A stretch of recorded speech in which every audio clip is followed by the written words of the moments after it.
उन्हीं के वहां देवता फिर आते हैं, भगवान को प्रार्थना करते हैं, प्रभु आपके पुत्र के द्वारा ही तारकासुर का वध होगा। तब फिर भगवान देवी को लेकर एक गुफा के अंदर जाते हैं। काफी लंबे समय तक उनके साथ में विहार करते हैं। देवताओं से रहा नहीं जाता, इतना समय बीत गया, भगवान ने अभी पुत्र की उत्पत्ति नहीं की, ऐसा सोचकर जाते हैं। और उसी बीच भगवान शिव का जो तत्व था वो तत्व देवी में स्थापित होने ही वाला था।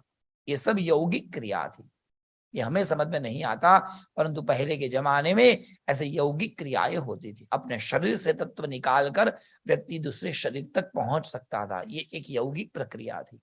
आज भी उस प्रक्रिया पर काम होता है सज्जनों।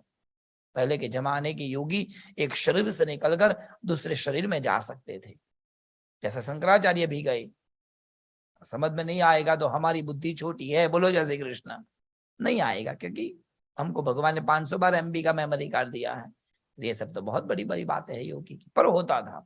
तो महादेव की उस यौगिक प्रक्रिया को देवताओं ने रोका और भगवान की जो शक्ति आधान होने वाली थी वो आधान नहीं हुई और वहां से पतित हो गई।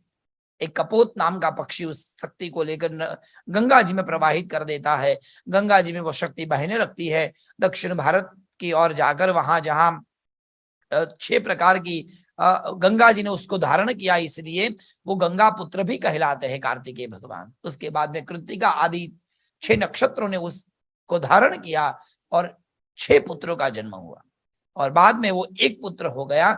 इसके 6 मुख थे, इसलिए उसका नाम सदानन हुआ।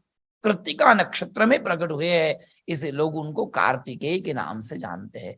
बोलिए कार्तिकेय भगवान की। कार्तिकेय भगवान का जन्म कृत्तिका नक्षत्र में कार्तिक मास में कार्तिक पूर्णिमा के दिन हुआ, इसलिए कार्तिकोत्सव तब होता है। और फिर वो पुत्र को बड़ा करते हैं, उसके बाद में यज्ञोपवीत आदि संस्कार करके महादेव के पास ले आते हैं। महादेव स्वयं उन्हें शस्त्र का ज्ञान देते हैं। स्वयं भगवान विद्या के अवतार है, इसलिए अनेक प्रकार की विद्या भगवान शिव उन्हें प्रदान करते हैं।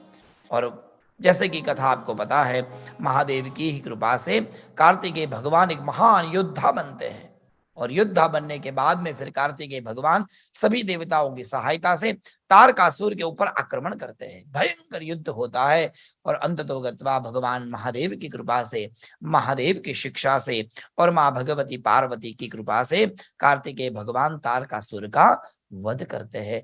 बोलिए कार्तिकेय भगवान की।